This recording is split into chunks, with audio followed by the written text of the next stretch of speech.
আরিফ ঢাকা শহরের এক বিশ্ববিদ্যালয়ে পড়া শেষ করে গ্রামে ফিরে আসে।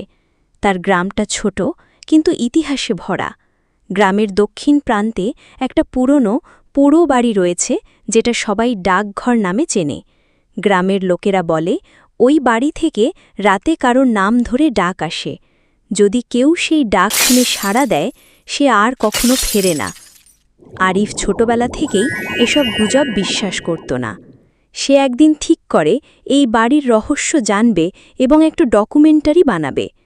তার সাথে যোগ দেয় হৃদয়, তার বন্ধু, আর মাহি, তার বোন। তারা ক্যামেরা, টর্চ আর রেকর্ডিং গিয়ার নিয়ে রাত 12টার দিকে সেই বাড়িতে ঢোকে। প্রথমে সবকিছু সাধারণ মনে হয়, তবে হঠাৎ মাহি বলে কেউ যেন তার নাম ধরে ডাকছে, মাহি, মাহি। আরিফ আর হৃদয় হাসে, ভাবে হয়তো ওর ভুল শুনেছে। কিন্তু এরপর আরিফ নিজেও শোনে কেউ ধীর গলায় বলছে, আরিফ, ফিরে এসো না, তোমার সময় হয়ে গেছে। হঠাৎ বিদ্যুৎ চলে যায়, ক্যামেরা বন্ধ হয়ে যায়, চারদিক অন্ধকার। তখনই দরজা বন্ধ হয়ে যায় নিজের থেকেই। মাহি হারিয়ে যায়।